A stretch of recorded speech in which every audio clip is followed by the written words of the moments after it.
ruta con la presentación, como ven ahí ustedes, de un PowerPoint. No sé si lo alcanzan a ver. Yo creo que, no sé si lo podrán ver más grande ahora. Ustedes me dicen o no. O, bueno, no sé si lo llegan a ver ahí un poco. No, Se ve yo un lo cuadro, ¿no, Matito? se ve el cuadrito. Entonces lo que voy a tener que hacer es leerlo igual dentro de los cuadros, no hay problema. Primero debemos agradecer al doctor Contreras Vidal de la Universidad de Las Villas de Santa Clara por organizar estos cursos, porque siempre es enriquecedor. Hassler lo decía, que los problemas de los profesores de Honduras, de El Salvador, eran como los de Guatemala, y yo diría que de toda Latinoamérica, incluso un profesor de física de enseñanza media o preuniversitaria, creo que de cualquier lugar del mundo se enfrentan con los mismos retos que cualquiera a la hora de enseñar ciencia. Básicamente, por eso en esa primera diapositiva que está allí, el curso es un seminario, un breve seminario de historia y filosofía de la física, que, como dice mi amigo Remo Benvenuto, que está acá presente, el que enseñar forma parte de la pedagogía, y en eso creo que los profesores de física vamos a seguir enseñando la cinemática, la dinámica, el electromagnetismo, la termodinámica. O sea, en cuanto a la pedagogía, yo creo que la diferencia, o lo que yo sostengo, no solo yo, sino muchos otros, aunque esto es relativamente nuevo, novedoso, es en cómo enseñar la física en los estamentos medios y preuniversitarios. Y ahí está la didáctica. Y una de las herramientas didácticas que yo voy a presentar acá es el uso de la historia y la filosofía de la física, o también epistemología, que son sinónimos, como herramienta didáctica a la hora de enseñar ciencia. Entonces yo voy a hacer una presentación de los temas, cosas que considero importantes, y además tampoco quisiera decir, no sé cómo hacer, si esto va a durar 1 hora y media de acuerdo a lo que está establecido, si las preguntas las hacemos al final o en cualquier momento. Yo creo que en cualquier momento alguien, no sé si acá en Google Meet se puede levantar la mano o cualquiera puede hablar, digamos, y interrumpirme, yo no voy a tener ningún problema en eso. Bueno, por otro lado, voy a poner los objetivos que me guían para hacer este pequeño curso o seminario. Objetivos básicos,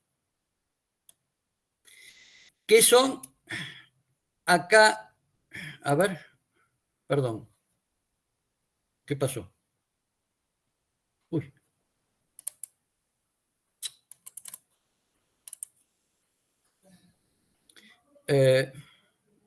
Ahí.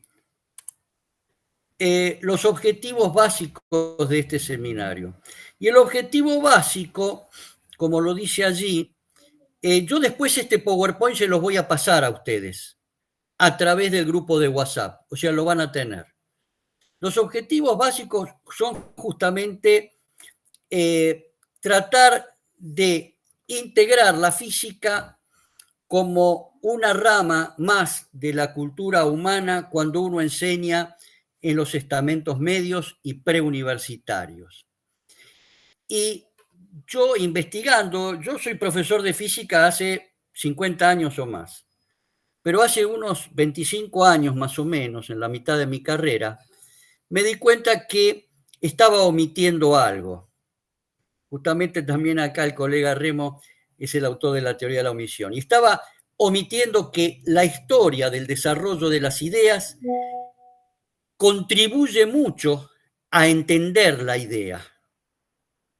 esto lo vamos a ir charlando a medida que doy el curso. Es decir, no omitir en lo posible las ideas de cómo, por ejemplo, Newton llegó al concepto de atracción universal. Porque uno puede enseñar las leyes de Newton y puede enseñar la teoría de atracción y poner la fórmula de atracción gravitatoria, y lo más importante es cómo lo pensó Newton, cómo llegó Newton a esa ecuación.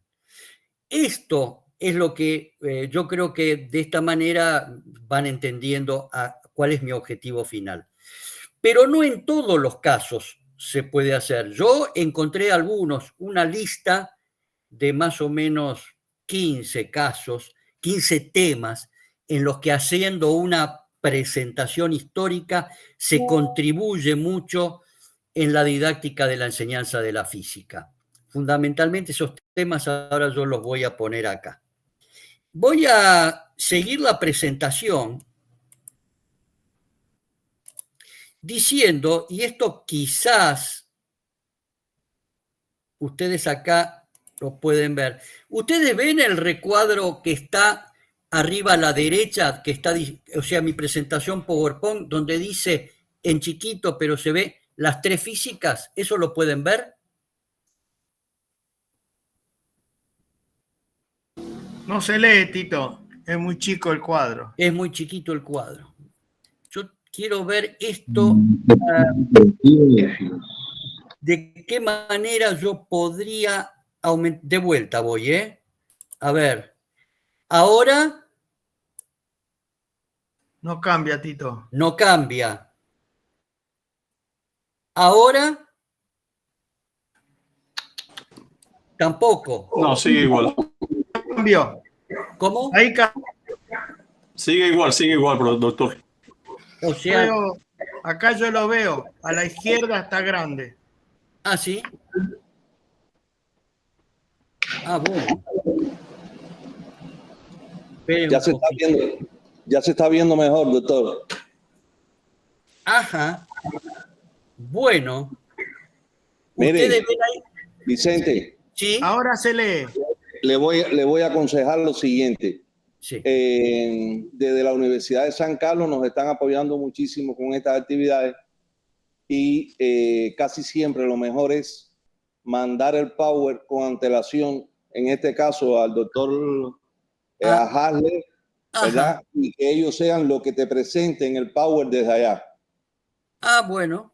Entonces lo único que diría, la próxima diapositiva, entonces se ve mucho mejor la presentación. Bien.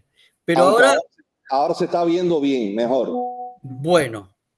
Y a mí me pueden ver también. Yo en este caso, bueno, no los veo a ustedes, pero no importa. Bueno, entonces ya que se ve mejor, voy a tratar de seguir de esta manera la presentación, que es una hoja de ruta, digamos así, una especie de programa. Yo incluso después les voy a pasar a quienes quieran el PowerPoint y a la Universidad de San Carlos los próximos PowerPoint de las dos clases, las clases que faltarían, y seguramente será mejor. Bueno, básicamente... Perdone que me interrumpa, también sí sobre la diapositiva que se ve, se pone el dedo, dice pantalla grande, y cada uno de nosotros lo puede ver un poco más grande. La diapositiva que usted va a estar poniendo ahí. Perdone que le interrumpa. No, está bien. No sé si me entendieron. Sí, o sea, el resto de los participantes puede poner pantalla grande la diapositiva que estoy presentando. Pero así se ve, Tito. Bueno, y entonces vamos a continuar así, si les parece. La idea central mía ha sido la siguiente. Que enseñamos física, primero, ¿a quién está dirigido el curso que estoy dando? A los profesores de física, pero profesores de física que están dentro de lo que llamamos acá enseñanza media y preuniversitaria. No estoy hablando de cuestiones de historia y epistemología de la física de materias que están en grado avanzado dentro de la universidad, dentro de una carrera, de una licenciatura, de un doctorado en física. De todas maneras, les quiero aclarar que los desarrollos en el siglo XX de la mecánica relativista y la mecánica cuántica han planteado serios problemas filosóficos a la ciencia. Por lo cual, a partir de 1920 aproximadamente, se formó el llamado Círculo de Viena entre matemáticos, lógicos, físicos, químicos, para tratar de interpretar las nuevas teorías cuánticas y relativistas que son tan contrarias a nuestra intuición y a nuestro sentido común. De tal manera que en todos los estratos de la enseñanza de la física está presente la parte histórica y filosófica.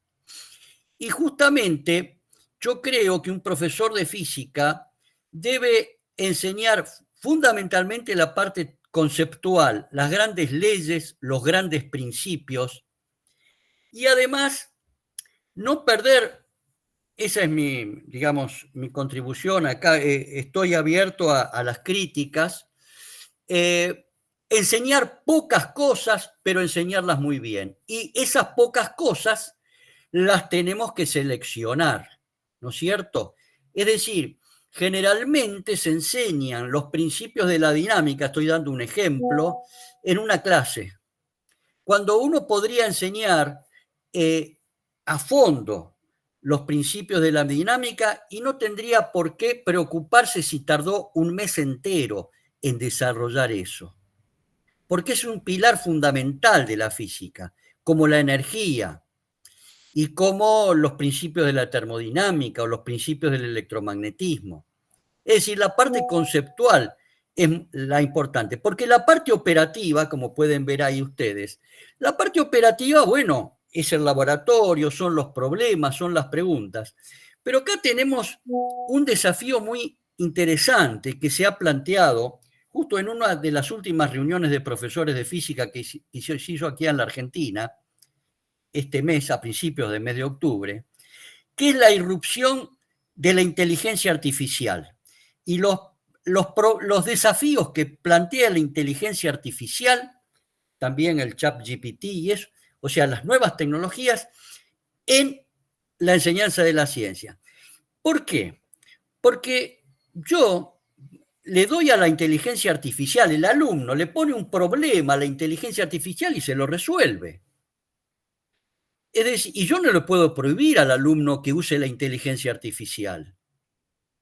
Pero entonces, la inteligencia artificial lo que tiene es una gran cantidad de información, pero lo que no tiene la inteligencia artificial, y es lo que nosotros tenemos que dar, la formación, o sea, la información con la tecnología de hoy en día, con el Google, con la inteligencia artificial, con el ChatGPT, la información la tenemos en la punta de los dedos.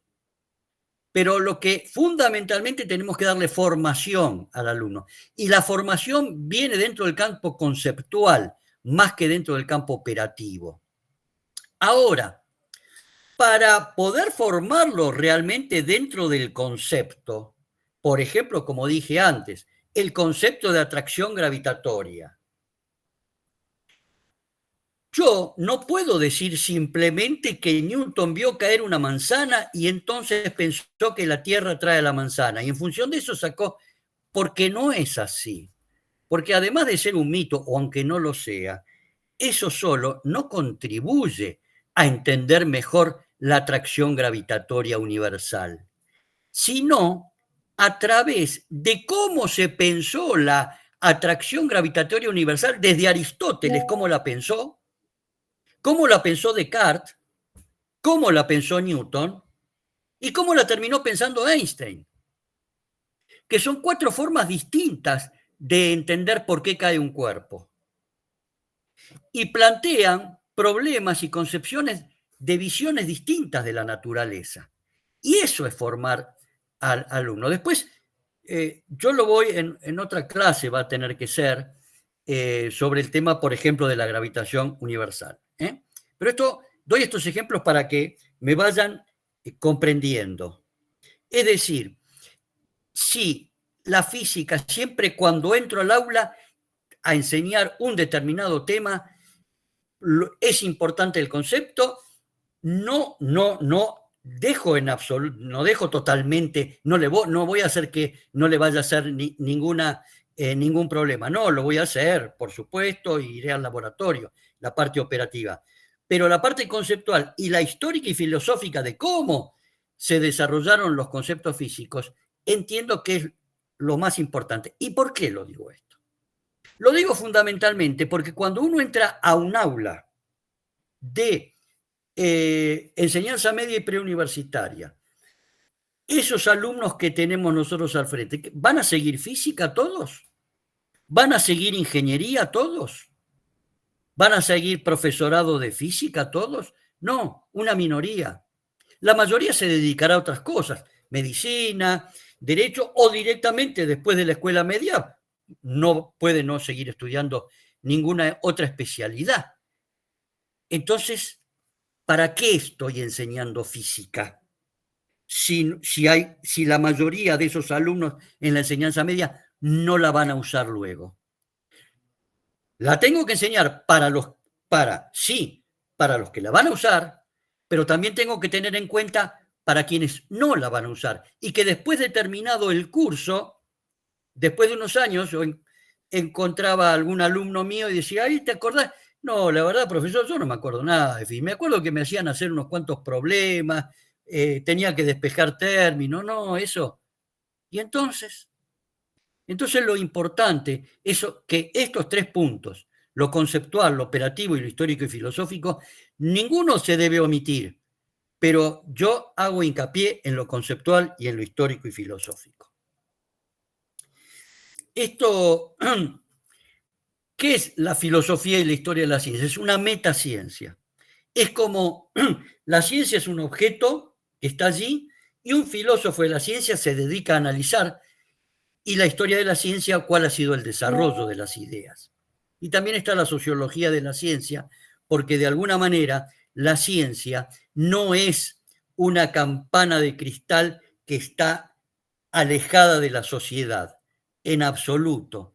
Los desarrollos científicos van de la par con los desarrollos políticos, sociales, tecnológicos, y de tal manera, porque si no enseñamos siempre la ciencia como un compartimento estanco, como que no tiene vinculación alguna con la sociedad, como que Einstein fue algún genio que salió ahí de Alemania, vaya a saber por qué razón, y solo pensó la teoría de la relatividad. En absoluto es así. Lo mismo, Galileo no por nada estuvo en la Italia posrenacentista, y Newton no por nada estuvo dentro del siglo XVII en una Inglaterra en donde la cuestión tecnológica y científica se le empezó a dar mucha importancia por una cuestión incluso religiosa. Bueno, ¿me están escuchando todos más o menos? ¿Están viendo? Porque como no tengo retorno, si alguien me puede contestar. Está todo bien, Tito. Ah, perfecto. Sí, Sí, lo que profe, pasa... se le escucha bien. Sí, se le escucha Bien, bien. bien. Sí, todo bien, todo bien. Ah, perfecto. Se escucha perfecto. Sí, sí. No, porque yo en esta pantalla que ustedes la ven más grande, yo no los estoy viendo a ustedes. Y entonces, por lo tanto, estoy hablando, quería saber si me estaban escuchando, una vez saber si saltó la conexión. No. Bueno, brevemente voy a pasar algunas diapositivas, pero fundamentalmente hay 3 historiografías, es decir, 3 maneras de hacer historia respecto de la ciencia, ¿no? Una es una forma, o sea, 6, digamos, nada más que entre sí están enfrentadas. La forma anacrónica de hacer historia de la ciencia es, por ejemplo, decir, como Bertrand Russell, yo lo admiro, ¿no? Realmente hay que leerlo porque ha sido un pionero en muchas cuestiones, ¿no? Bueno, y esta Bertrand Russell dijo, por ejemplo, que Aristóteles fue un infortunio dentro de la historia de la humanidad, porque como él hizo una física que no es obviamente la correcta, por ejemplo, decía que la Tierra estaba quieta y en el centro del mundo y en mundo cerrado, o sea, todo mal lo que hizo Aristóteles. Decía, por ejemplo, que si arrojo dos piedras, una pesada y una liviana al mismo tiempo, cae primero la pesada, o sea, bueno, y entonces dijo, pero resulta que esta filosofía, esta ciencia, esta física aristotélica, llega hasta el siglo XVI, fines del siglo XVI, fines del 1500, hasta que aparece Galileo y entonces con el principio de inercia empieza a contradecir todos los postulados de la física aristotélica. Pero claro, esto es hacer historia anacrónica, o sea, decir que, porque no tenía ningún elemento Aristóteles 300 años antes de Cristo para entender que la Tierra estaba en movimiento, porque si nosotros le preguntamos a cualquiera que no haya ido a la escuela, si la Tierra se mueve o no, no va a decir que está quieta, porque es lo que nuestros sentidos. De tal manera que no es que Aristóteles fuera un estúpido y no supiese. Claro que 300 años antes de Cristo no conocía la física que conocemos nosotros. Eso es obvio. Eso es hacer historia anacrónica. Pero es algo que nosotros tenemos que decir a nuestros alumnos. Miren, cuando yo entro el primer día de clase a un aula, es la pregunta que les hago a los alumnos. Díganme, muchachos, muchachas, ¿el planeta Tierra gira sobre sí mismo y se traslada alrededor del Sol? Y todos contestan que sí. Y entonces yo digo, no, eso, a ver, demuéstrenmelo. Claro, ahí nadie sabe qué responder. Más bien que no saben qué responder, porque vemos que la Tierra está quieta, vemos que el Sol, más aún, decimos, ¿de dónde sale el Sol? Pregunto, del este, acá es el río, ¿no? Del este, del río sale, profesor, del este sale el Sol. Ah, quiere decir que el Sol es el que se mueve alrededor de la Tierra, porque me decís, si el Sol sale, es el Sol el que se mueve. Y nosotros seguimos diciendo eso, ¿eh? Y ojo que, o sea, con el lenguaje construimos una visión del mundo. Y entonces, yo el primer día de clase me voy de la clase y me dice, pero ¿es cierto lo que me dice que la Tierra está quieta? Sí, está quieta. Nosotros vemos que el Sol sale, que la Luna gira. Y además, fíjense, a la noche que las estrellas se mueven alrededor de la Tierra. Y entonces los dejo con una incógnita que muy, muy motivados para ver cuál es la razón. Y a la clase siguiente les voy a explicar el principio de inercia con el que Galileo, el llamado argumento de la torre, tira, porque los aristotélicos le decían a Galileo, si yo tiro una piedra desde arriba de una torre, si usted me dice, Galileo, que la Tierra se mueve, la torre junto con la Tierra se está girando, entonces si la tira desde arriba, a medida que la piedra cae, la torre gira y la piedra tendría que caer no al pie, sino atrás de la torre, a un costado. Y no pasa eso, entonces la Tierra no se mueve. Entonces Galileo, con el principio de inercia, un principio de inercia circular, dice, no, en el momento que yo tiro la piedra, se está moviendo y por inercia se sigue moviendo, además de caer, tiene la composición de los dos movimientos. Es decir, que esto no es tan sencillo, porque si yo entro a una clase y digo, bueno, muchachos, principio de inercia, a ver, anoten, todo cuerpo en reposo permanece en reposo, todo cuerpo en movimiento, y después de eso, agárrenlo y digo, mire, si ustedes están arriba de un tren en movimiento a gran velocidad, pegan un saltito, ¿dónde me caen? Y tendría que caer atrás. Ah, pero no caigo atrás. Ah, entonces, bueno, a partir de allí, a partir de estas cuestiones, incluso experiencias mentales que se llaman, uno empieza a formar al alumno en la mentalidad de cómo empezar a ver el mundo. Y ahí lo primero que se da cuenta, y en donde uno termina, es que el mundo se comporta de una manera totalmente contraria a nuestros sentidos. Y entonces ahí estamos plantando la semilla de la duda, la semilla de no creer todo lo que me dicen, porque otra de las cosas que yo digo es, bueno, con esto del planteamiento de que la Tierra se mueve, bueno, pero mire que yo lo leí en todos lados, bueno, pero ustedes están creyendo en lo que se llama el principio de autoridad, que eso fue lo que pasó. La autoridad de Aristóteles fue tan grande que pasaron casi 2000 años para tirar abajo esa cosmología y comenzar a construir la ciencia moderna a través de la física. Y de la misma manera, más de 100 años después, Lavoisier dio el gran salto epistemológico, pasando de la alquimia a la química, cuando se dio cuenta que había que tratar de descubrir leyes que, como decía Galileo, que tengan un carácter matemático para pasar de la protociencia a la ciencia.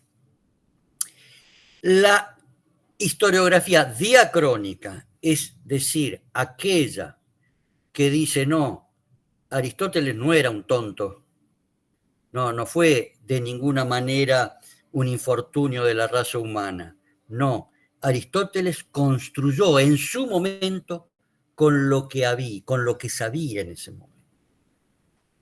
Pero se necesitó mucho tiempo, y esta es otra gran enseñanza. Para el avance del conocimiento se necesita mucho tiempo, no se pasa fácilmente de una concepción del mundo a otra. La historiografía diacrónica, es decir, aquella que va investigando la historia, pero colocándose, mirando los documentos que hay, ahí va a analizar mejor la historia de la ciencia. La otra gran disputa ha sido, desde la época sobre todo de Thomas Kuhn, que es el que tiene el famoso libro, el más vendido, el bestseller de la filosofía de la ciencia, que es La estructura de las revoluciones científicas. Thomas Kuhn en 1961 publica La estructura de las revoluciones científicas y dice que el avance de la ciencia se da por rupturas, es decir, hay un conocimiento que es, por ejemplo, la cosmología aristotélica, y se rompe cuando Copérnico lanza la idea de una Tierra en movimiento.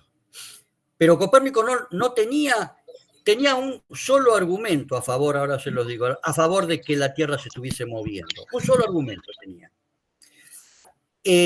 Porque después todos los argumentos en contrario los tenía. Además, los argumentos bíblicos que eran fundamentales en esa época de la Inquisición. El único argumento, y si se ponen a leer a la revolución de los orbes celestes, el gran libro de Copérnico, dice, yo no tengo elementos físicos para decir que la Tierra está rotando sobre su eje y trasladándose alrededor del Sol. Pero si yo veo que el orbe de las estrellas da una vuelta cada 24 horas y las estrellas están tan lejos, entonces tendrían que tener una velocidad excesiva. Eso no podría ser. Ese es el único argumento que tiene. Porque después no tenía, en ese momento que no había telescopio, no podía observar lo que se llama la paralaje estelar,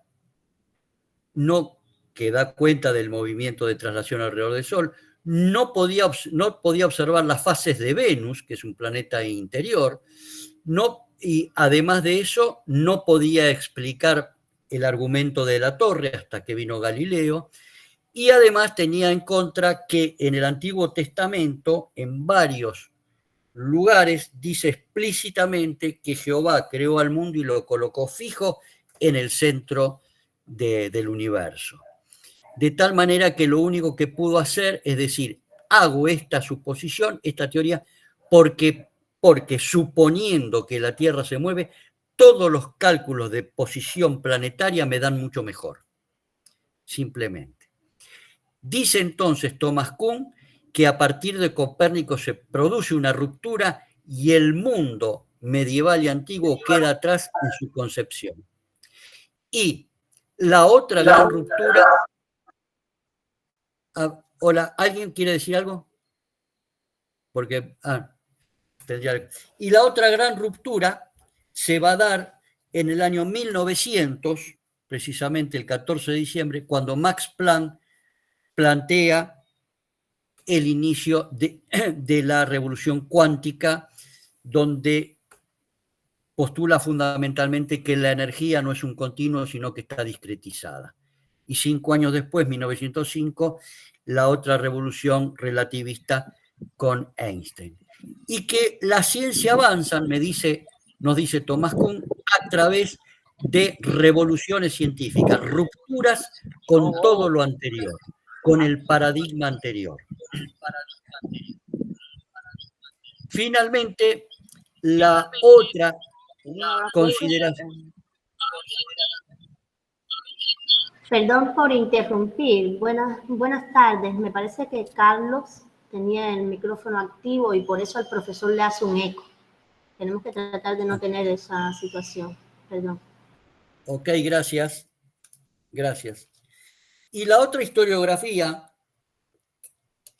otras dos historiografías en pugna, son considerar a la ciencia como un desarrollo interno o internalista, es decir, la ciencia es producto para esta concepción internalista de la comunidad de físicos. Pero no tiene nada que ver esa comunidad de físicos con la sociedad en que está inmersa. Mientras que la postura externalista dice que, por el contrario, el desarrollo de la ciencia se da fundamentalmente en cuanto a las necesidades que le plantea la sociedad que forma a los científicos. Bueno, les digo que en general, en su mayoría, los historiadores de la ciencia han adoptado una postura diacrónica, una postura rupturista y una postura externalista, en la mayoría de los casos. Después, acá lo que vemos es eso de tener tres físicas, como puse antes, la histórico-filosófica, la operativa y la conceptual, también mentalmente, ¿no? Tenemos que tener, y que no debemos soslayar de ninguna manera cómo pensaban los antiguos respecto del movimiento de los cuerpos. Algo de física aristotélica. Es bueno, porque de esa manera nuestros alumnos van a interpretar que es la física como la pintura, como el arte, como la literatura, como la arquitectura, como la ingeniería, es un desarrollo histórico y que viene de muy lejos y como que en cada época hay así como hay una física antigua, una física mecanicista, que es la newtoniana, y una física cuántico-relativista, también hay una literatura antigua, una literatura renacentista, una música antigua, una música renacentista, una música moderna, lo mismo. Es decir, no es otra cosa que la ciencia, con sus características muy peculiares, como la creación de una idea física es como la creación de un artista. Una nueva teoría necesita de ese espíritu creativo que tiene un artista. Y después otra cosa que me pareció muy interesante y lo tenemos que tener en cuenta nosotros a la hora de enseñarle física a los adolescentes, o sea, en la enseñanza media y en la preuniversitaria, que justamente la visión, el desarrollo científico ha sido como el desarrollo del niño al adulto. Hay un gran, fueron, Jean Piaget fue un suizo que pero vivió en Francia y que desarrolló toda una teoría de la psicogénesis, y de cómo se estructura el pensamiento desde el chico al adulto, ¿no? Que junto con un argentino, Rolando García, que era meteorólogo y que fue decano muchos años de la universidad de una facultad de la Universidad de Buenos Aires, la Facultad de Ciencias Exactas, hicieron en conjunto, en coautoría, un libro que se llama Psicogénesis e Historia de la Ciencia, y en donde el planteo central es este: ¿qué visión del mundo, qué visión física del mundo tiene un niño? Y el niño me va a decir que la Tierra no se mueve, incluso me puede llegar a decir que es plana. Y preguntándole, incluso por una cuestión intuitiva, como dije antes, si un cuerpo pesado y uno liviano son arrojados de una cierta altura al mismo tiempo, cae primero el más pesado. Es una cuestión intuitiva, no sé por qué la más viene, pero esto es así. Es decir, la visión del niño es aristotélica. Pero para entender que la naturaleza me está engañando en sus acciones, hay que ya ser adolescente. Es como que hay que ser más alto para darse cuenta que el velero que se aleja en el horizonte, primero desaparece el casco y después el mástil. O sea, tiene que ser mayor que el niño, tiene que tener más estatura, no solo física, sino también mental, para darse cuenta que la Tierra deja de ser plana. Y también poder interpretar que el movimiento del Sol puede ser relativo, que muy bien puede ser la esfera terrestre la que rote. Y finalmente, uno tiene que ser realmente un adulto y tener ya una formación y tener un grado alto de abstracción para entender que, por ejemplo, el tiempo es relativo, y para entender la mecánica cuántica, que nos habla de un micromundo que solo podemos acceder a través de las experiencias. Entonces, estas 3 etapas de desarrollo del conocimiento en el ser humano son las 3 etapas históricas que ha tenido el desarrollo de la física: aristotélica, newtoniana y cuántico-relativa. También hay 3 tradiciones científicas. Una muy importante es la tradición hermética o pitagórica. Hoy la llamaríamos metafísica. Hoy diríamos que que realmente la tradición es la que está ahí abajo, la mecanicista. Esta es la que nosotros enseñamos. Pero sucede lo siguiente, y viene bien un ejemplo, va a ser el ejemplo de Kepler, yo después lo voy a desarrollar. El ejemplo de Kepler, que pensaba, y también en parte Newton, porque acá está un tema que es muy importante, porque nosotros en el siglo XXI tenemos tanta información que no podemos compararnos con un científico del siglo XVII. O en todo caso podemos ver qué pensadores, qué talla de importancia tenían estos pensadores. Pero tanto Newton como Kepler, no así Galileo, pensaban que el universo había sido creado por un Dios matemático, ingeniero, porque encuentran que la matemática, como lo descubrió Galileo, la caída de un cuerpo no es aleatoria. La distancia que recorren una caída es proporcional al cuadrado del tiempo, y el aumento de velocidad es lineal con el tiempo, y la atracción gravitatoria es inversamente proporcional al cuadrado de la distancia. Hay una cuestión numérica, hay una cuestión matemática, hay una cuestión geométrica en el universo. Entonces estos pensaban, Newton y más, que tenía una componente teológica muy grande, muy importante. ¿Por qué esta relación de números enteros y pequeños, que ya lo había puesto digamos, en conocimiento Pitágoras y su secta, porque incluso la música, cuando nosotros escuchamos una nota, por ejemplo, de una cuerda, que la hacemos vibrar, y escuchamos una nota, un mi, por ejemplo, en la mitad de la cuerda suena otro mi una octava más arriba, y en las 2/3 partes o en las 3/5 suenan también armónicas, para nuestro oído y para el oído de los japoneses o de los esquimales. Es decir, la gran pregunta, ¿la matemática está metida en el universo o la matemática es algo que creó el hombre para poder poner a la física y al universo en forma entendible? ¿Es una creación nuestra o ya estaba dentro de él? Está el gran problema de la filosofía matemática. Entonces, por ejemplo, llegan Newton a estructurar leyes de carácter matemático porque estaba guiado por la certeza de que tiene que existir en las leyes una estructura matemática. Y lo mismo Kepler.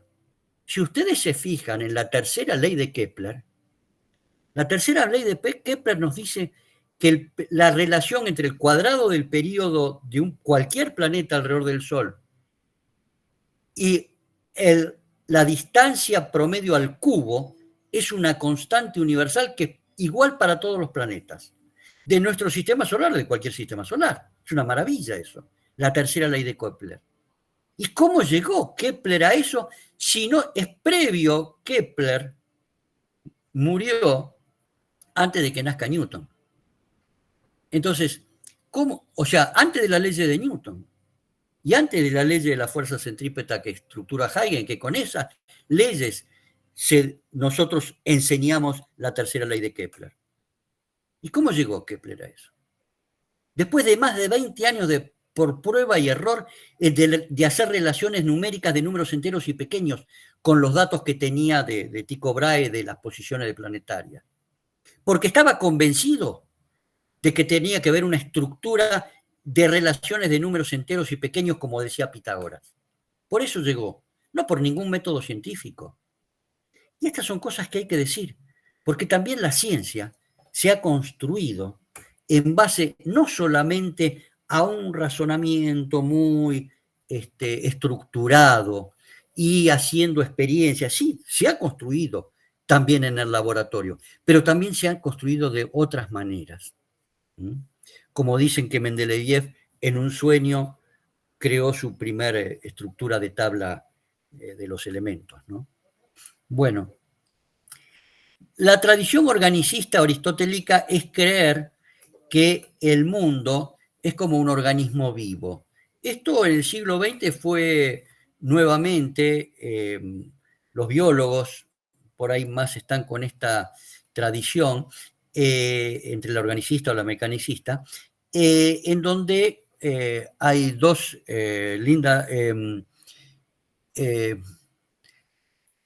hay dos autores, una la esposa de Carl Sagan y otro autor más, que postulan que realmente el universo actúa de alguna manera como un organismo vivo, ¿no? Eso es lo que pensaba Aristóteles, y de esa manera construyó su cosmología. Finalmente, la tradición mecanicista es la que estamos incluidos, enseñamos nosotros. Nosotros enseñamos las leyes de estructura matemática a través de la cinemática que nos enseñó Galileo, la mecánica de Newton, la astronomía kepleriana, y bueno, y luego, con esa misma tradición, se construyó los principios de la electricidad, del electromagnetismo, o sea, todas. ¿Qué pensaba un Maxwell, por ejemplo? No tenía ninguna duda que tenía que encontrar relaciones matemáticas dentro de la estructura del campo electromagnético. Y así arribó a sus famosas leyes. ¿Y qué pensaron los que en la termodinámica desarrollaron las ideas centrales? Lo mismo, construir ecuaciones de índole matemático a través de la experiencia, a través del razonamiento, por distintas formas, después lo vamos a ver, ya sea por el método hipotético deductivo o por el método inductivo experimental. Pero que hay una cosa que sí necesita algo que vamos a llamar ciencia, leyes de estructura matemática. Y esto fue, de alguna manera, el gran triunfo, porque, ¿qué sucede? Uno de los grandes triunfos de la ciencia, ya en el siglo XIX, fue la predicción.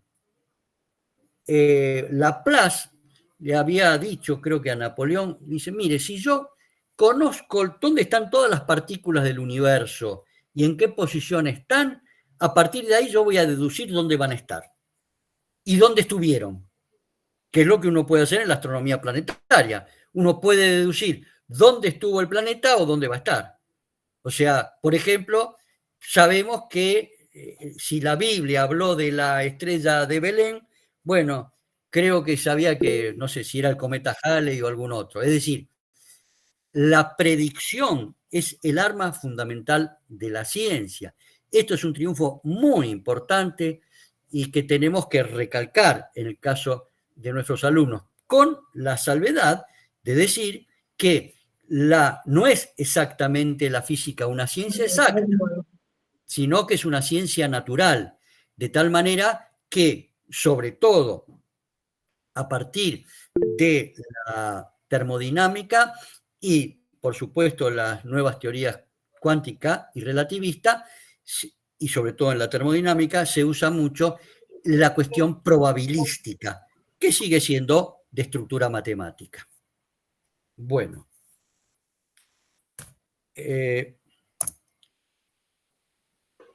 Hay algo... Bueno, puedo hacer una pregunta. Sí, bueno, nosotros somos estudiantes, bueno, permiso. Bueno, saludos ante todo. Y nosotros somos estudiantes cubanos. Sí. Estamos pasando el curso de preparatoria en la universidad. Nos dijeron que esto viene siendo un curso complementario para nosotros. Y Sí. la verdad es que no sabemos muy bien, pues nosotros somos de química pura, aplicada a la química, y nos dijeron que esto viene siendo un curso complementario. Y yo llevo rato escuchándolo, pero no llevo entendiéndolo muy bien. No sé si habrá otra forma de otro tipo de conferencia o si esto está grabado en algún lugar para después sentarnos a ver si podemos entenderlo mejor. Bueno, bien, ¿cómo es tu nombre? Alejandro, y mi compañera es Melian. Bueno, Alejandro. Bueno, a ver, una de las cosas que yo iba a decir luego es que la física, en la enseñanza de la física, más que en la enseñanza de la química, se encuentran una cantidad de temas que le van a enseñar, le van a ayudar al profesor de física en su didáctica, es decir, en cómo va a enseñar el tema, el tratar de estudiar primero la historia de cómo se desarrolló ese tema, de cómo pensó, lo vuelvo a repetir, por ahí entraste tarde, cómo pensó Newton la ley de gravitación universal. Y no colocar directamente la fórmula y de ahí ir a pedir un problema. Cuando, por ejemplo, en óptica una ley como la ley de Snell, uno generalmente dice, bueno, la ley de Snell dice tal cosa, hace un cociente de senos y a partir de colocar en el pizarrón la fórmula de la ley de Snell, salta a que los alumnos resuelvan un problema aplicando esa fórmula. Y esa manera de enseñar le puede servir al alumno para resolver un problema que después de dar el examen se lo va a olvidar y realmente no le sirvió para nada. Entonces, esa es la idea. Ahora, si yo de todo lo que estuve hablando, hay muchas cosas que por ahí no las entendiste, yo les voy a mandar un material. Yo les voy a pedir a los que quieran recibir un material. Yo, como hace muchos años estoy trabajando sobre esto, tengo un libro que se llama Mejorando la enseñanza de la física, los aportes históricos y epistemológicos. Tendrá que haber algún otro profesor de química que haga lo mismo, que dice mejorando la enseñanza de la química con los aportes. Lo que sí, o la biología. Lo que sí, yo, por lo que pude ver dentro de la química, o de lo poco que pude ver dentro de la química, porque me dedico exclusivamente a la física, y en la biología, la física me da una ventaja.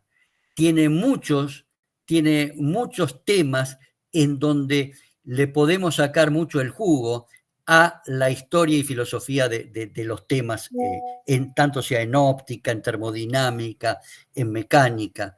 Y por ahí en la química y en la biología no lo es tanto. Pero yo quisiera, y antes de que terminemos el día de hoy, si ustedes pueden anotar mi mail, entonces me envían un mail y yo les envío en un adjunto mi libro, en donde hay una introducción, en donde está un poco todo lo que yo estoy diciendo, y allí lo van a poder leer y tratar de entender y reflexionar con más tiempo. Igualmente, Alejandro, cuando no entiendas algo acá, y le digo a todos los demás, párenme nomás, yo al contrario, no me voy a disgustar en absoluto. Estos son encuentros, digamos, son charlas. Ahí se le puso seminario. Son charlas en donde el intercambio va a ser enriquecedor, no solo para ustedes, sino para mí también. Yo sigo enseñando física todavía, sigo aprendiendo, porque una de las cosas que te digo, Alejandro, y a los que son alumnos, no más que enseñando se aprende mucho. Eso ya lo decía Feynman, un físico importante del siglo XX.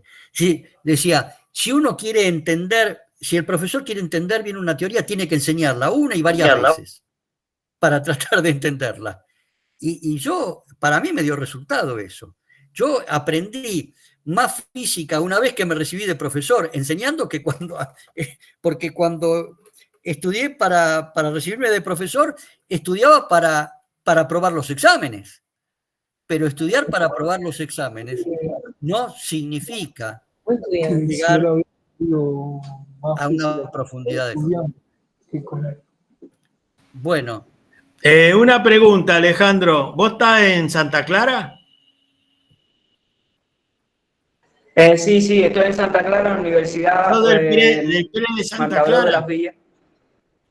Bueno, en las Sí. villas. Bueno, por supuesto, nosotros con Tito somos del grupo de Jorge, del doctor Contreras. Así que tu inquietud va a ser, está siendo y va a ser ampliada con los próximos talleres, cursos, conversatorios que se hagan. Hay uno previsto de química y uno previsto de astronomía, que compañeros tuyos lo hicieron el año pasado.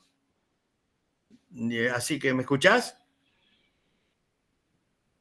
Sí, la escucho. Eso nos informaron también. Bueno, así que okay. Yo quiero agregar a lo de Tito que lo de Tito es de formación filosófica, es para tener conocimiento no de física específicamente, sino de filosofía, es de aprendizaje general, incluida la física.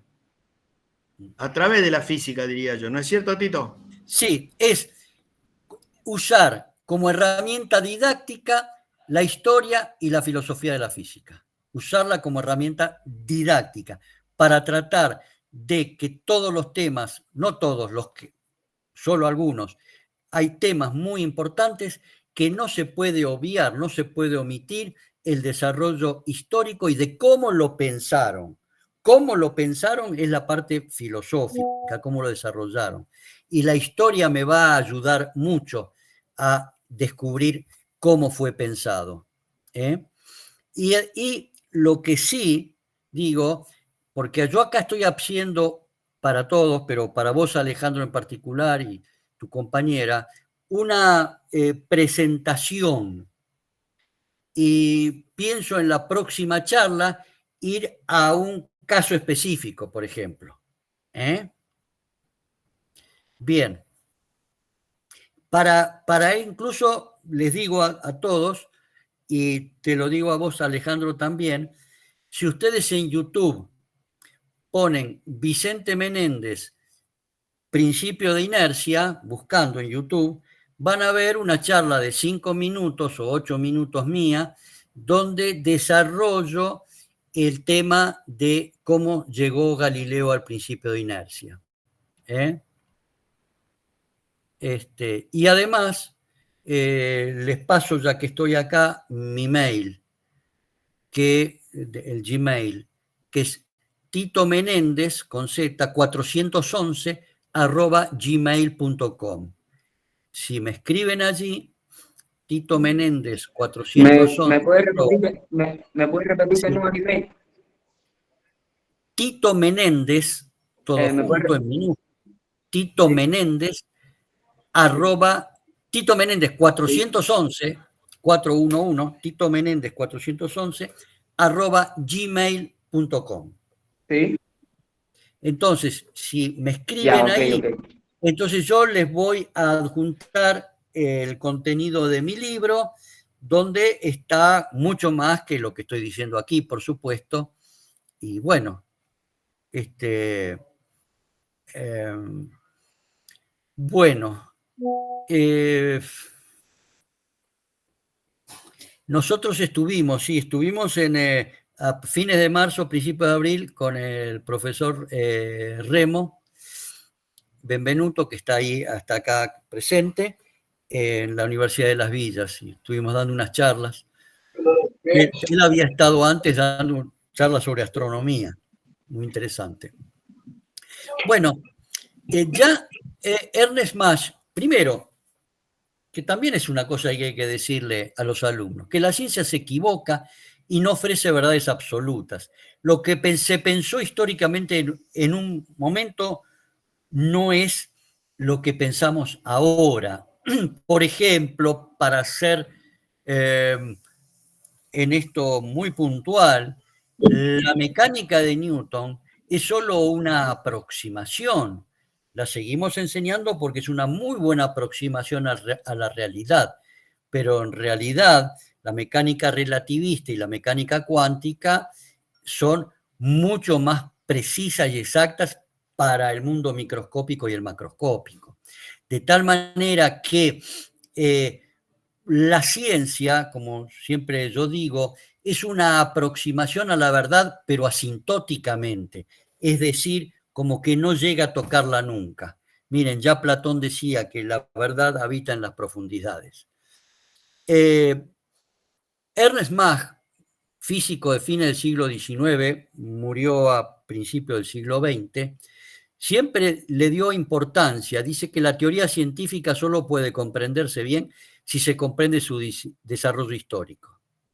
Y después hay un pensador interesante, que es Michael Matthews, tiene un libro que ustedes lo pueden ver ahí abajo, La enseñanza de la ciencia, que dice que hay que enseñar poco, pero enseñarlo bien. Se refiere, en el caso de la física, por lo menos, y creo que de la química también, esos pilares básicos, esos principios fundamentales, los principios de conservación de la energía, los principios de la dinámica, de la cinemática, los principios de la termodinámica, o sea, los grandes principios, tratar de enseñarlos a fondo, tratar de enseñarlo con ese contenido histórico. Bueno. Y además, siempre, y esto se vio porque hace unos años, no muchos, hay un congreso que se hace cada 2 años que se llama de la internacional, que se llama de la historia y la epistemología de la ciencia en la educación científica. Porque, más aún, cuando yo estudié el profesorado en física, nadie me enseñó sobre ninguna historia de la física ni un desarrollo filosófico que haya tenido incidencia en alguna idea científica. Es relativamente nuevo, de hace unos 20 años, 30 como mucho, que se introduce en los profesorados la materia historia y epistemología de la ciencia. Y generalmente uno ve, ¿no? Un docente de arte, de pintura, de literatura, música, hacen el desarrollo, conocen la historia, y en cambio los docentes de física, ni los de matemática, ni los de química en general, no la conocemos.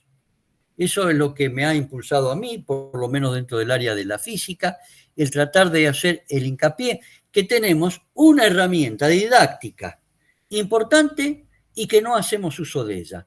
Es como el mecánico que está en su taller y aprieta todas las tuercas con, acá lo llamamos picoloro, que puede, no, cuando hay para cada medida tuerca una para poder ajustarla bien. Es decir, tenemos esa herramienta. Claro, que no es sencillo usarla.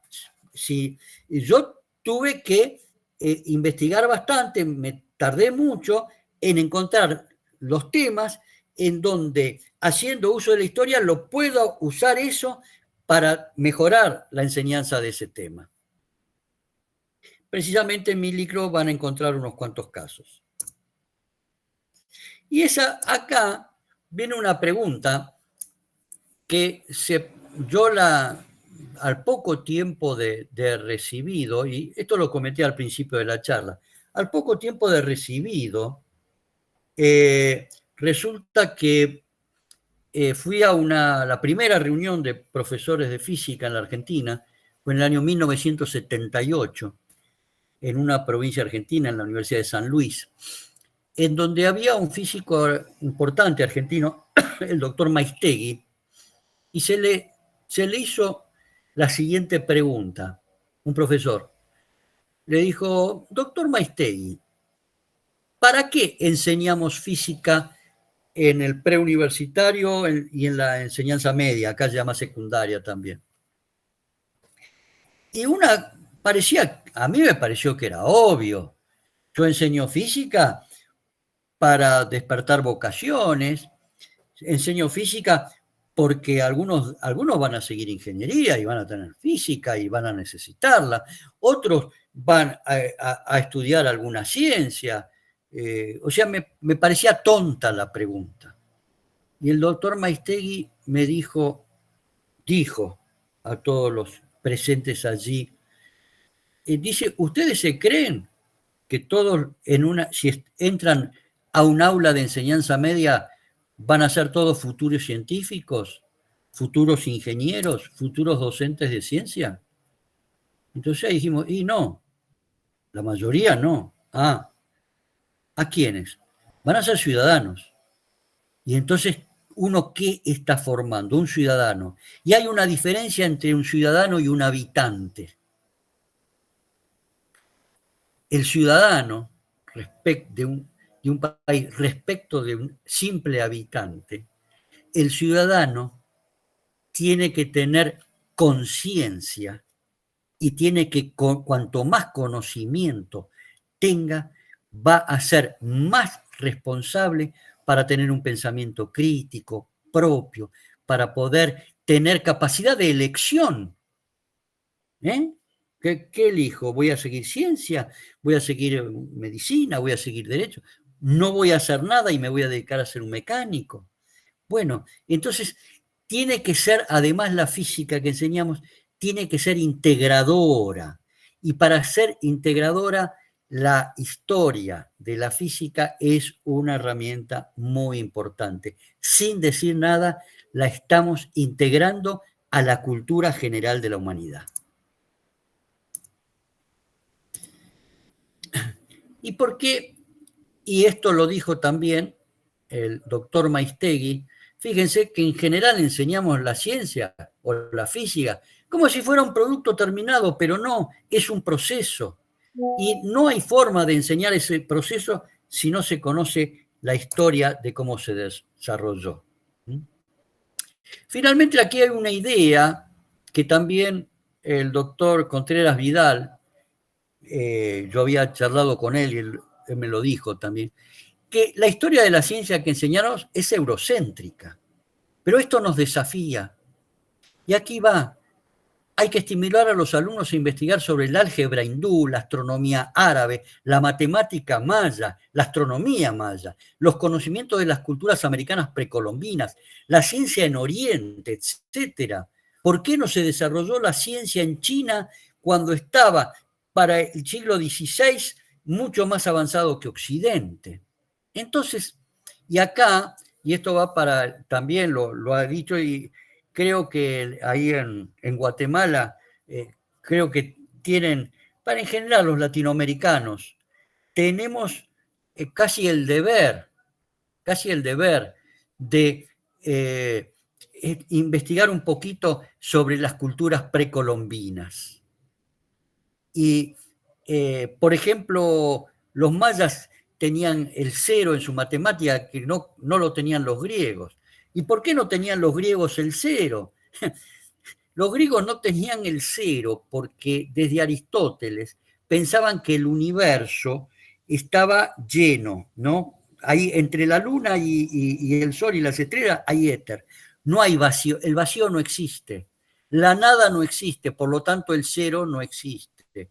No podía existir el 0 en la matemática griega. Esto me lo había dicho un profesor, me pareció original, pero bueno, no sé si era tan así, pero puede haber sido cierto. Pero la cuestión es que no solo en Europa se desarrolló la ciencia tal la que la conocemos hoy con un gran éxito por esto de la predicción que yo les dije y por el hecho de construir leyes de carácter matemático. Por eso hay algo que, con esto creo que voy a terminar.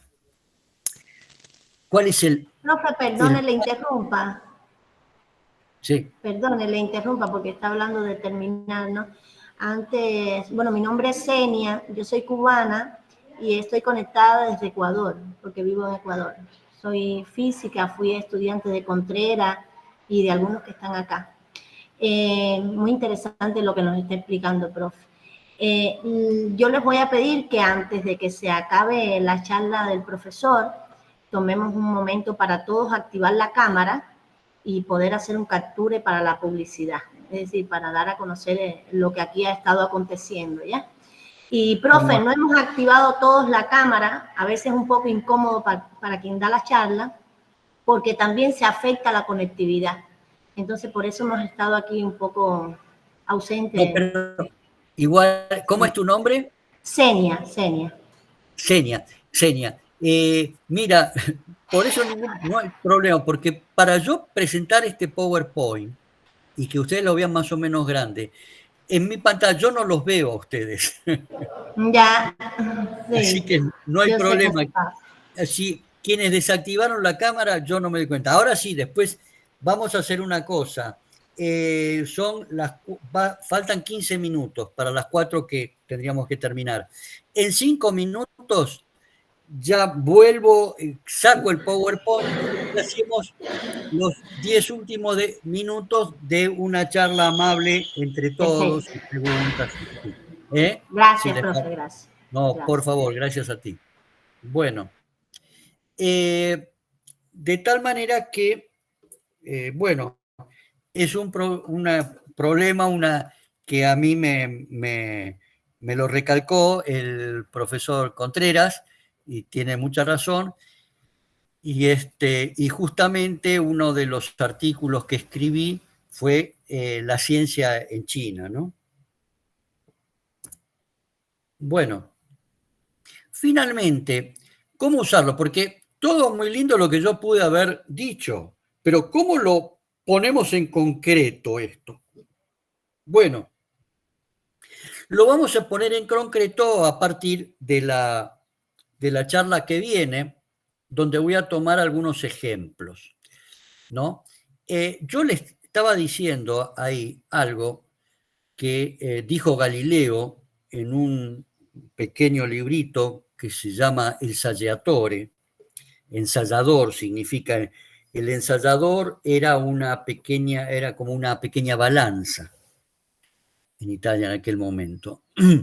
Y en ese pequeño librito hace dos cosas Galileo. Tiene una frase que se reconoce como fundante de la nueva ciencia, aparte del principio de inercia, ¿no? Como principio fundante.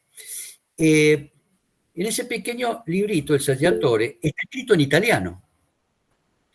Y resulta que nosotros acá estamos, veo, hay gente de México, de Guatemala, y hemos tenido una gran suerte, digamos, el mejor legado de la hispanidad ha sido el idioma español, porque del Río Grande para abajo hasta Tierra del Fuego nos podemos comunicar, ¿no?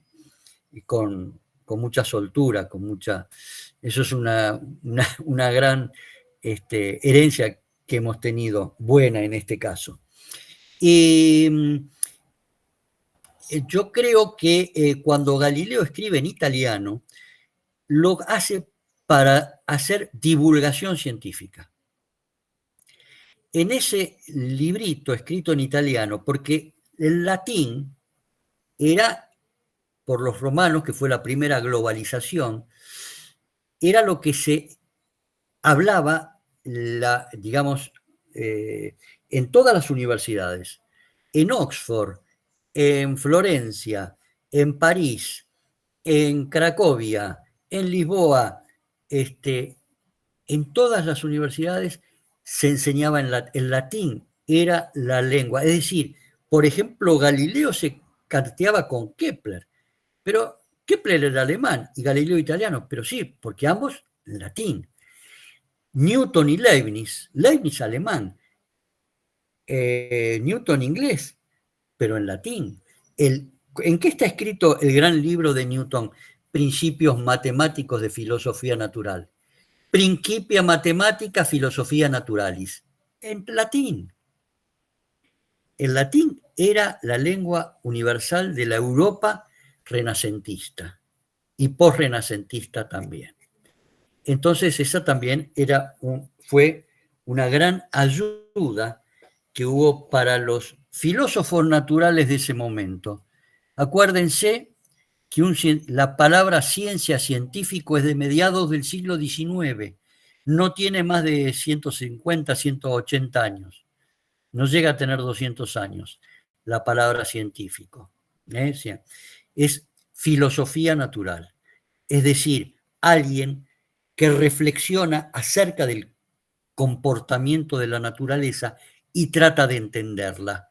Por eso Galileo en el Saggiatore, como les decía, dice, para entender la naturaleza, tengo que entender el idioma en que me habla. ¿Y en qué idioma me habla la naturaleza? La matemática. Me habla con lenguaje matemático. Y esa es la piedra fundacional de la ciencia. Tratar de encontrar leyes de estructura matemática que rijan los movimientos en aquel momento, después van a ser los fenómenos eléctricos y magnéticos, después van a ser los fenómenos calóricos y después van a ser los fenómenos atómicos. Pero todo siempre bajo un mismo marco epistemológico. El encontrar leyes de carácter matemático que vinculen a las variables. Lo que está puesto acá en esta filmina son algunas de las cuestiones de física que es imprescindible entenderlas o enseñarlas con la herramienta didáctica que es la historia del desarrollo de las ideas.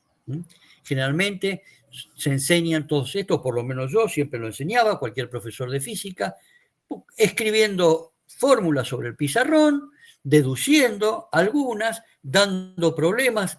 ¿Está mal? No, no está mal. Yo diría que está incompleto, se está omitiendo, se puede mejorar. Hay un plus, hay que nos da la historia y la filosofía de la ciencia.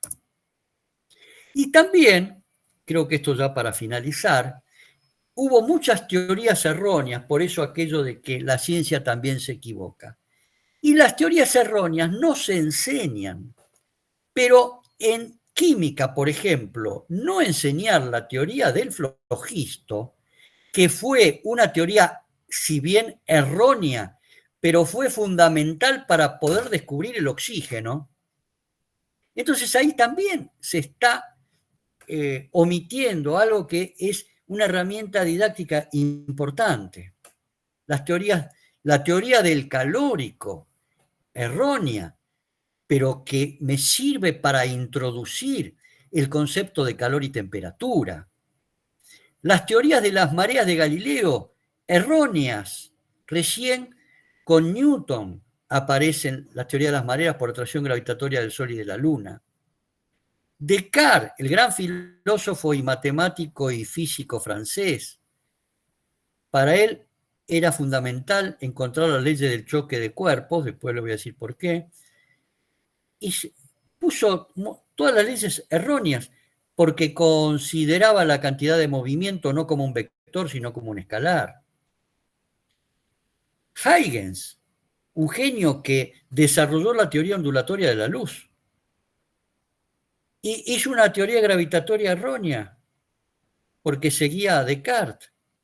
Newton, el gran Newton, creía que la luz, y así lo desarrolla, eran corpúsculos pequeños. El rojo era el corpúsculo más grande y el violeta el más chiquito. Leibniz hizo toda una dinámica. Tito. También, sí. Bueno. Tito, mira, sí. te hablo Contreras por acá. ¿Qué tal, Jorge? Bien, bien. Bueno, porque es que te va quedando ya poco tiempo. Perfecto. Y sería bueno que los profesores pudieran compartir algunas de las ideas. Entonces ya puedes quitar el PowerPoint para que nos pueda ver a todos. ¿Cómo no? Sí. Primero, Tito, muchísimas gracias por aceptar dar este curso. Usted que es una personalidad tan distinguida en el mundo de la historia y la epistemología de la física. Y ver cómo se ha unido una gran cantidad de profesionales de la física, incluyendo estudiantes, ¿no? Claro. Ahí estamos viendo al doctor Ayuso, al cual saludamos desde acá. Decir, para aquellos que no los conocen, el doctor Ayuso es de la Universidad Mundo Maya y recientemente recibió el título de doctor honoris causa de la Universidad Innova de México. Y ser doctor honoris causa no es cualquier cosa. Entonces tenemos realmente el gran honor de tener a un doctor honoris causa en nuestro grupo de Física en Acción y él siempre con el ansia de aprender cada día más. Alonso Ayuso, aunque nació en México, casi que es más cubano que mexicano. Se hizo la maestría en nuestra universidad Marta Abreu de las Villas, doctorado con directores también cubanos, ¿no? Y le tenemos un aprecio muy grande. Gracias, doctor Ayuso, por estar acá con nosotros. Gracias también a Zenia Pedraza de Ecuador, a su esposo Josbel. Ustedes saben que en Cuba sufrimos los apagones, hemos tenido grandes dificultades con la electricidad. Ecuador está así mismo en estos momentos de 12 y hasta de 14 horas de apagones. Y sin embargo, en los momentos que hay electricidad, pues, mira, se logró y se conectó, ¿no? Son hijos de la vocación. De Argentina también, darle las gracias al alcalde Remo Benvenuto Pérez, que siempre participa en estas actividades. De Guatemala, darle las gracias al máster Haller y a Jason, que son los que están haciendo posible que esta transmisión salga de la Universidad de San Carlos. Y según me informó Jason, nosotros le pedimos que grabaran la actividad, porque así ya se queda este curso grabado, después se puede poner en internet. Yo en mi caso, que tengo un canal de YouTube que se llama Educar en Ciencia, lo colocaría ahí y para que le sirva a todos, ¿no? A todos. Gracias a los estudiantes de la universidad nuestra que han entrado, que han participado. Hay alumnos del colegio universitario también viendo tu presentación. Sí, me han hecho preguntas. Sí, como que no, esto, Tito, lo estamos haciendo porque hay mucha desmotivación en el estudio de la física a nivel internacional. En Cuba lo estamos sufriendo fuertemente y mediante este grupo que hemos creado, en el cual ya estamos en las 100 personas o más, pues seguir, ¿verdad?, dando cursos, participaciones. Se nos agregó al grupo el doctor Mauricio Abdala. Mauricio Abdala es brasileño. Le agradecemos muchísimo porque en su WhatsApp dice: no participo en ningún curso, no participo en ningún grupo, y sin embargo aceptó estar en el grupo nuestro. Como que él es filósofo de la ciencia, también le vamos a pedir que nos dé una actividad desde el punto de vista de la filosofía de la ciencia, cómo se ven estos fenómenos. Sin duda alguna, Tito, la importancia de la historia de la ciencia y de la física es muy grande. Yo siempre he dicho, a algunos le ha caído un poco que pesado, que mal, que no sepa la historia de la ciencia, no sabe la física completamente. Yo tuve mucho tiempo sin saberme la física completamente hasta que no me metí en este mundo, y entonces a partir de ahí hemos detectado un grupo de errores. Muchos de estos errores están en el libro que escribí junto con Edgardo Remo, ¿no?, que es la teoría de la omisión. Entonces, darle las gracias a todos por estar participando. El esfuerzo ha sido grandísimo. En este momento yo no estoy en mi provincia, estoy en la provincia de Ciego de Ávila, en la Universidad de Ciego de Ávila, que se está identificando acá en la pantalla como única, ¿no? Y de acá se ha hecho un esfuerzo tremendo. Aquí estoy con un grupo de profesores de física y que también no son de física, viendo tu conferencia, y esta universidad ha hecho un gran esfuerzo. En este momento la provincia también sufre de los apagones, y cuando se nos fue la electricidad, pues ya el rector había dejado orientado que se pusiera un grupo electrógeno que hay en esta universidad, que eso es gasto de combustible, pero en el afán de poder apoyar esta actividad y en el afán de lograr motivar a todos aquellos que se puedan motivar, por eso en el grupo dije profesores, estudiantes y todo el que quiera estar, pues se puso el grupo electrógeno y pudimos seguir viendo tu conferencia. Entonces, bueno, nada, muchísimas gracias a todos, y el que quiera hacer alguna pregunta, y saber que ya el próximo jueves te estamos esperando en este mismo horario, a las 1:30. ¿Cómo no? Para mí...